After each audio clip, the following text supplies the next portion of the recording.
देखिए हार्दिक, आरोप लगाना और आपको साबित करना उससे भी बड़ी बात है। देखिए, आरोप आप लगा सकते हैं क्योंकि आप पहले से ही भारतीय जनता पार्टी के संपर्क में थे, तो ऐसे में आप जो भी आरोप लगाएंगे उसे तो आम आदमी पार्टी बेबुनियाद साबित करेगी, क्योंकि उसका कहना है कि आप तो पहले ही पार्टी से गद्दारी कर चुके हैं। तो ऐसे में उनके आरोपों में कितनी है ये कहना बेहद मुश्किल है। लेकिन सवाल इस बात का है कि जो हरीश खुराना जी ने कहा कि जो निगम सचिव हैं उन्होंने पत्र लिख के कहा कि जो गोपनीयता थी वो भंग हुई है, जो बैलेट पेपर है वो फाड़े गए हैं, और सबसे बड़ा सवाल ये खड़ा किया उन्होंने कि जब मेयर और डिप्टी मेयर का चुनाव संपन्न हुआ तो उस वक्त सदन के अंदर मोबाइल नहीं गया, लेकिन जब स्टैंडिंग कमेटी के 6 सदस्यों का चुनाव शुरू हुआ तो मोबाइल अंदर गया। अब उसके पीछे की वजह क्या है, इस बात को लेकर के हमने जो मेयर हैं डॉक्टर शैली ओबराय उनसे सवाल भी पूछा था। तो उन्होंने यही कहा कि जब मेयर और डिप्टी मेयर का चुनाव हुआ तो जो नेता सदन है मुकेश गोयल, उन्होंने ये सवाल खड़ा किया सदन के अंदर कि जो पार्षद हैं, जो विधायक हैं, वो मोबाइल लेकर के सदन के अंदर ना आए क्योंकि इससे गोपनीयता भंग होगी, और हम चाहते हैं कि जो पेन है यानी इलेक्ट्रिक डिवाइस कोई भी सदन के अंदर लेकर के जो चुनाव डालने के लिए आ रहे हैं वो लेकर के ना आए। और यही वजह है कि चाहे वो सांसद हो, चाहे विधायक हो, चाहे नवनिर्वाचित पार्षद हो, कोई भी मोबाइल या इलेक्ट्रिक डिवाइस लेकर के सदन के अंदर नहीं आया। बलराम, लेकिन जिस चिट्ठी का आप जिक्र कर रहे हैं, जो म्युनिसिपल सेक्रेटरी की जिस चिट्ठी का जिक्र हो रहा है, जो तरुण बात कर रहे थे और बीजेपी ने दिखाई भी, मैं उस चिट्ठी को जितना डिकोड कर पाया हूं, आप मुझे करेक्ट कीजिएगा अगर मैं गलत हूं, उसमें यह लिखा गया है कि 47 वोट डाले गए लेकिन 55 बैलेट पेपर गायब थे। वोट तो केवल 47 डले लेकिन 55 बैलेट पेपर गायब थे। उसमें यह लिखा है कि पार्षदों ने अपनी जेबों में भर लिए बैलेट पेपर।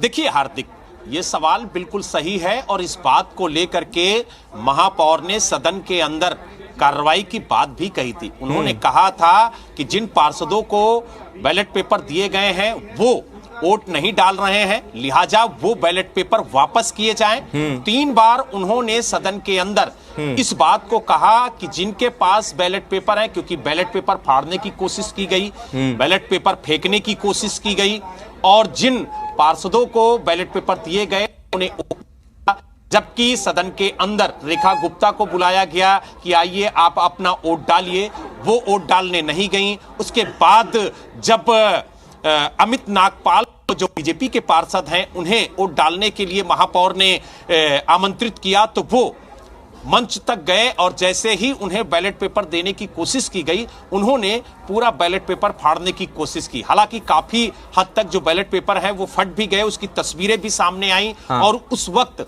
हमने लाइव तस्वीरें अपने दर्शकों को दिखाई थी, और उस वक्त मैं लाइव पर था हार्दिक, और मैंने सीधे दिखाया था कि किस तरीके से बैलेट पेपर को फाड़ने की कोशिश की जा रही है, और उसके बाद हंगामा बढ़ा था और सदन की कार्रवाई स्थगित हुई थी। हालांकि इस बात को लेकर के जो निगम सचिव हैं उन्होंने पत्र लिखा है। अब इस पर महापौर क्या निर्णय लेती हैं ये देखने वाली बात होगी, लेकिन कहीं ना कहीं इन पार्षदों पर कार्रवाई की बात महापौर ने कही है, और जैसे ही सदन की कार्रवाई शुरू होगी इस बात को वो सदन से अवगत भी कराएंगी, सदन को बताएंगी कि जिन पार्षदों ने तोड़फोड़ की है, जिन पार्षदों ने बैलेट पेपर फाड़ने की कोशिश की है, उनके खिलाफ किस तरह की कार्रवाई सदन करेगा।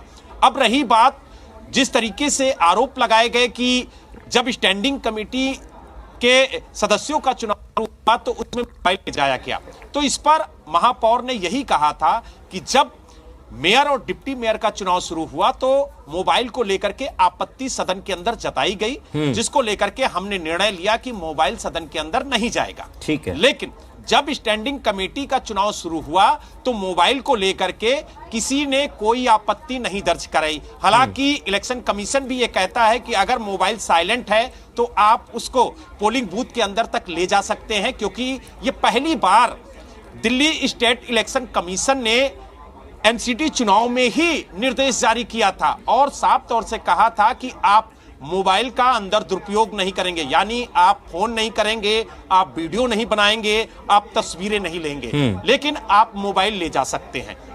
इसीलिए मोबाइल को स्पष्ट कि अगर आप मोबाइल साइलेंट करके अंदर ले जाते हैं तो कोई आपत्ति नहीं, लेकिन जैसे ही भारतीय जनता पार्टी की तरफ से इस बात को लेकर के आपत्ति जताई गई करके अंदर गए हैं, उनके मोबाइल बाहर किए जाएं और जो अब तक वोटिंग हुई है उसको निरस्त किया जाए। लेकिन बलराम एक चीज और स्पष्ट कीजिएगा, बलराम आप तो वहां पर मौजूद थे उस समय जब ये कार्यवाही चल रही थी। अभी तरुण ने एक बहुत वाजिब सवाल पूछा हरीश खुराना से कि जब तक 47 वोट पड़े, 1 सेकंड में 47 वोट तो पड़ते नहीं है, टाइम लगता है, आधा घंटा लगा, आधे घंटे में बीजेपी क्या सोई हुई थी?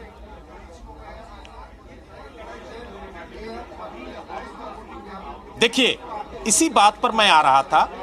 जब वोटिंग शुरू हुई, लगभग 40 से ज्यादा पार्षदों ने अपने मताधिकार का प्रयोग कर लिया। में से ये आवाज उठी कि कुछ लोग मोबाइल लेकर के आए हैं, लिहाजा मोबाइल को बाहर रखा जाए और जो अब तक वोटिंग हुई है उसे निरस्त किया जाए। लेकिन जैसे ही ये मुद्दा सदन के अंदर उठा तो महापौर जो डॉक्टर शैली ओबराय हैं, उन्होंने कहा कि अभी तक मोबाइल को प्रतिबंधित करने की, इसलिए हमने मोबाइल को प्रतिबंधित नहीं किया, लेकिन आप कहते हैं तो हम मोबाइल को बाहर करवा देते हैं और वोटिंग की प्रक्रिया शुरू रहेगी। उन्होंने तुरंत आदेश दिया कि जिनके पास मोबाइल है, अगर आपत्ति है तो मोबाइल बाहर कर दिया जाए। जब मोबाइल बाहर हुआ तो बीजेपी इस बात पर अड़ी कि अब जो वोट पड़े हुए हैं उनको निरस्त किया जाए। तो महापौर ने कहा कि हमारे पास कोई ठोस आधार नहीं है कि हम उनके वोट को निरस्त करें, क्योंकि जिनके वोट निरस्त होंगे वो सवाल खड़े करेंगे कि आखिरकार क्या आधार है, आप हमारे वोट को निरस्त क्यों कर रहे हैं। अगर हमने किसी को फोटो खींच के भेजी है तो वो फोटो सार्वजनिक करिए और बताइए कि हमने अपराध किया है, हमने गोपनीयता भंग की है, तो हमारे खिलाफ कार्रवाई हो और हमारे वोट को निरस्त किया जाए। लेकिन अगर कोई साक्ष्य नहीं है तो सिर्फ हंगामा करके वोट निरस्त कराना कहीं ना कहीं असंवैधानिक है और इस नहीं किए जा सकते हैं। और लिहाजा जो महापौर हैं, उन्होंने मेयर होते हुए उन्होंने पार्षदों की बात सुनी और उन्होंने कहा कि अब बिना मोबाइल के सदन अंदर वोटिंग होगी और वोटिंग प्रक्रिया सुचारू रूप से जारी रहेगी। और इसी बात को लेकर के पूरी रात हंगामा हुआ, स्थगित हुई। अंत तो गत्वा कल सुबह करीब 9 बजे के आसपास पूरे एक दिन के लिए सदन कार्रवाई स्थगित की गई। आज सुबह 10 बजे सदन की कार्रवाई बुलाई गई है और लगभग 11 बजने वाले हैं, अभी भी सदन की कार्रवाई शुरू नहीं हुई है।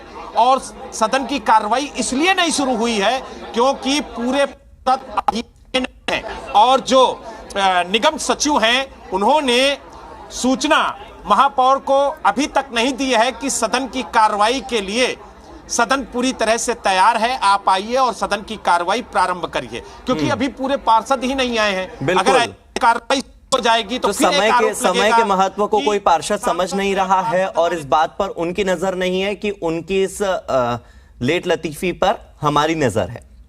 बलराम, आप मेरे साथ बने रहिए, 2 तस्वीरें अपने दर्शकों को दिखाते हैं। एक आज की तस्वीर है और दूसरी तस्वीर जो है वो 22 और 23 फरवरी की तस्वीर है। देखिए, आज की तस्वीर में लोग गले मिलते दिखाई दे रहे हैं, लोगों के बीच में बड़ा प्रेम, बड़ा सौहार्द देखने को मिल रहा है। ये पार्षद एक दूसरे से हंसते खिलखिलाते हुए मिल रहे हैं, बड़ी शांति आज सदन में दिखाई दे रही है। लेकिन 22 और 23 फरवरी की जो दरमियानी रात थी, तब जो तस्वीरें सामने आई थी, एक बार आप इन तस्वीरों को देखिए। ये महिलाएं जो आपको नजर आ रही हैं, ये पार्षद हैं, इन्हें वोट मिला है, लोगों ने इन्हें चुना है अपने इलाके के विकास के लिए। ये जो लोग आपको नजर आ रहे हैं, ये एक बहुत बड़ी राजनीतिक पार्टी का प्रतिनिधित्व करते हैं। एक पार्टी है भारतीय जनता पार्टी, दूसरी पार्टी है आम आदमी पार्टी।